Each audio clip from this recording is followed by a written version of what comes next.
In the shadow of Antwerp's diamond district, a legend was born. This square mile handles 80% of the world's uncut diamonds. It is a fortress of wealth, protected by the most advanced technology. Welcome to a Mastermind Dossier investigation into the heist of the century. Enter Leonardo Notarbartolo, a charming Italian thief with a taste for luxury. He was not just a thief, he was the architect of the impossible. His target was the Antwerp Diamond Center, a vault thought to be impenetrable. He posed as a legitimate diamond merchant, shaking hands and making deals. He rented a small office inside the very building he planned to rob. For 18 months, he played the part, sipping espresso and charming the staff. He became a familiar face, trusted by the guards and the tenants. But secretly, he was gathering intelligence with hidden cameras and patient observation. Every walk to his office was a reconnaissance mission for the team. He memorized every step, every camera angle, and every security guard's routine. The vault lay 2 levels underground, protected by 10 layers of security. It was guarded by magnetic fields, seismic sensors, and heat detectors. A lock with 100 million possible combinations sealed the massive steel door. It also required a foot-long steel key that was impossible to duplicate. Notarbartolo assembled a team of specialists known as the School of Turin. There was the genius, an expert in alarm systems and complex electronics.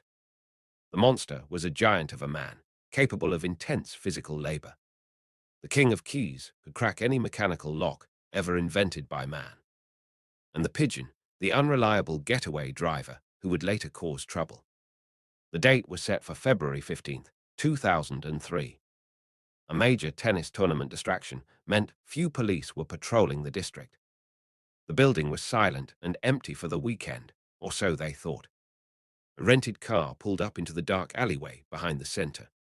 The team scaled the barriers, entering the garden next to the Diamond Center. They accessed a balcony and pried open a window to enter the building. Silent as ghosts, they descended the stairwells toward the subterranean vault level. They moved past the offices, heading deep into the earth. They reached the anteroom, the first line of defense before the main vault. The genius pulled out a simple can of women's hairspray. He sprayed the heat and motion sensors to temporarily blind them. The oily film prevented the sensors from detecting the heat of their bodies. Next, he used simple aluminum tape to bypass the magnetic field sensors. The tape tricked the system into thinking the circuit was still closed. A styrofoam block was placed over the light detector to maintain darkness. Now they stood before the beast, the 3-ton steel vault door. The king of keys stepped forward to face the impossible mechanical lock. Notarbartolo had previously filmed a guard hiding the key in a utility room. They retrieved the original key from its hiding spot nearby the vault. The massive key slid into the lock with a heavy mechanical click. But the door also required a code, 100 million possibilities. The genius worked the dial, using intelligence gathered over months of spying. They had captured the guard's hand movements on a tiny hidden camera. The tumblers aligned, and the massive wheel began to turn. With a groan of steel, the door swung open, revealing the treasure. Inside lay rows of safety deposit boxes, sleeping in the dark. The team stepped inside the Holy of Holies, the most secure room. The genius quickly disabled the internal seismic sensors in the floor. They began the work, drilling into the lockboxes with ruthless efficiency. One by one, the metal drawers were forced open in the silence. Diamonds, gold, and cash were poured into duffel bags like garbage. They found bars of gold, heavy and cold, stacking them up. They worked for hours, discarding paperwork and empty boxes on the floor. Notarbartolo checked the time. They had to leave before the sun rose. The bags were so heavy, they struggled to lift them. Millions of dollars in jewelry were tossed aside in their haste. Loose diamonds scattered across the floor, crunching under their boots. The monster heaved the heavy bags onto his shoulders, groaning under the weight. The king of keys focused on the private boxes, looking for specific stones. Stacks of cash in various currencies were shoveled into the waiting sacks. They moved like a machine, an assembly line of theft in the dark. Rare stones, some worth millions alone, disappeared into the darkness. The floor became a sea of torn velvet and discarded financial documents. The genius kept one eye on the security override, ensuring their invisibility. Thirsty from the labor, one thief drank from a water bottle. In a moment of comfort, a sandwich was eaten and the crust left behind. The pigeon stood watch at the door, his nerves beginning to fray. Above them, the blinded eyes of the security cameras saw nothing. The air in the vault grew thick with dust and the smell of adrenaline. Notarbartolo directed the chaos, ensuring the most valuable boxes were hit. Crowbars and drills were the only sounds in the subterranean silence. One bag ripped under the weight, spilling gold coins across the concrete. They didn't bother to pick them up. There was too much to carry. The clock struck 3 a.m. The window of opportunity was closing. The genius signaled it was time to go before the systems reset. They zipped up the final bags, bulging with the loot of a lifetime. They took one final look at the devastated vault, a scene of total plunder. They stepped out of the vault, leaving the heavy steel door wide open. The climb back to the surface began, gravity fighting against their prize. The pigeon stumbled on the stairs, the heavy bag clanging against the rail. The whole team froze, listening for any sound of an alarm or guard. But the building remained silent. The deception had held.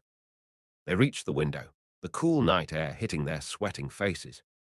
Bags were lowered down to the garden on ropes, one by one. The thieves followed, climbing down into the dark garden below. They moved through the garden, boots sinking into the soft mud. The black van waited in the alley, a silent hearse for their treasure. The rear doors swung open, ready to receive the stolen fortune. Bag after bag was thrown into the back, filling the space. Notarbartolo looked back at the fortress one last time, a smirk on his face. The doors slammed shut, sealing the diamonds inside. The engine roared to life, breaking the silence of the alley. The van pulled out onto the street, blending into the city traffic. They headed for the E19 highway, the road to freedom and Italy. Inside the van, masks were pulled off, revealing sweating, smiling faces. The tension broke into celebration. They had pulled off the heist of the century. The van disappeared into the night, speeding away from Antwerp. They passed a sleeping police car, unnoticed and unstoppable. But as the sun began to rise, the first cracks in their plan would appear. Amidst the diamonds sat a simple black garbage bag of trash. The pigeon stared at the bag, the one loose end they had to tie up. The van signaled and exited the highway, heading towards a dark forest. The safety of the city faded, replaced by the isolation of the woods. They stopped on a dirt road, miles from anywhere. The side door slid open, revealing the dense, silent forest. The pigeon stepped out, clutching the black garbage bag of evidence. Notarbartolo shouted instructions to burn everything, leaving no trace behind. The pigeon walked into the underbrush, the heavy bag swinging at his side. Panic began to set in. Every snapping twig sounded like a police siren. He fumbled with his lighter, but his hands were shaking uncontrollably. Overcome by paranoia, he abandoned the plan and threw the bag into the bushes. The bag landed clumsily, splitting open and spilling its secrets onto the forest floor. He ran back to the waiting van, lying that the job was done. The doors slammed shut, and the van tore away, leaving the evidence behind. Behind them, the wind began to scatter receipts and wrappers across the clearing. The sun rose over Belgium, illuminating a crime scene that should have been ash. A few hours later, a retired hunter was walking his dog through the woods. His dog began to bark furiously at a pile of trash in the bushes. Annoyed by the litter, the hunter bent down to investigate the mess. He picked up an envelope and froze when he saw the address, Antwerp Diamond Center. Scattered around were diamond pouches and torn scraps of foreign currency. Realizing this was no ordinary fly tipping, he dialed the police immediately. Meanwhile, back in Antwerp, the morning shift arrived to a scene of chaos. Guards stood paralyzed in the hallway, staring at the gaping vault door. The vault lights were thrown on, revealing a floor paved with diamonds and gold. Detectives stepped gingerly over millions of dollars in discarded gems.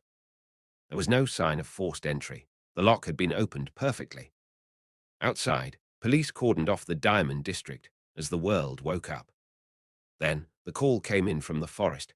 Evidence had been found. Forensics teams descended on the woods, treating the garbage like gold. Among the trash, they found a crumpled receipt for a salami sandwich. Detectives traced the receipt to a local supermarket's CCTV footage.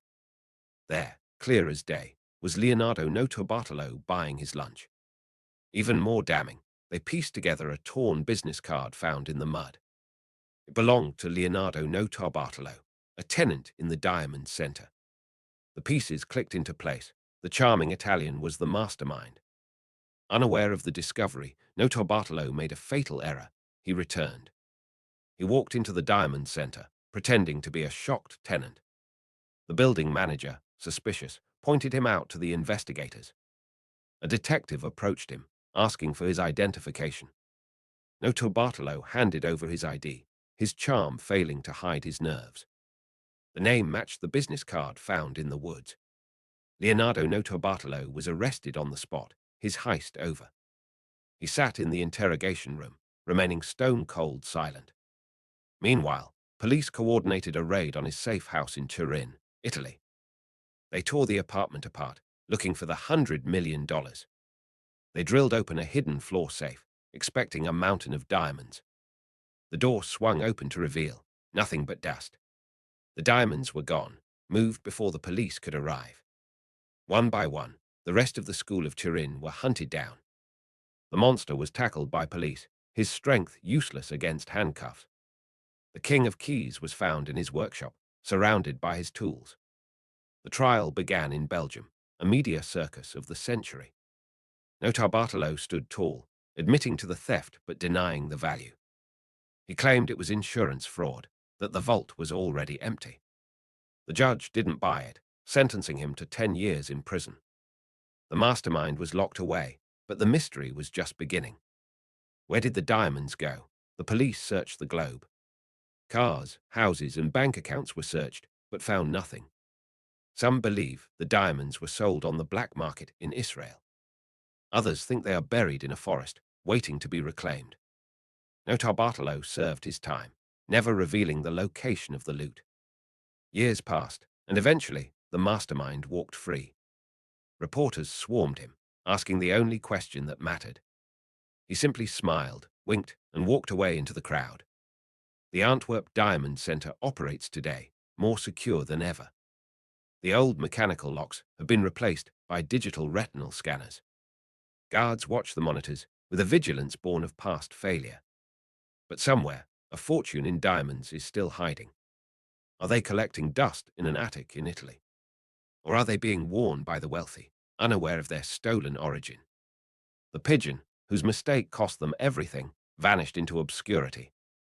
The Mastermind Dossier on the Antwerp heist remains technically open. Police have officially stopped looking, but private investigators have not. Was it the perfect crime, almost if not for a sandwich? $100 million empire crumbled because of a salami sandwich. Notarbartolo remains an enigma, a thief who stole the sun. The forest has overgrown the spot where the evidence lay. This concludes our investigation into the Vault of Secrets. Subscribe to Mastermind Dossier for more unsolved history. Next time, we open the file on the Lufthansa heist. Until then, remember, every detail matters. Case closed. Mastermind Dossier is out. Thank you for watching.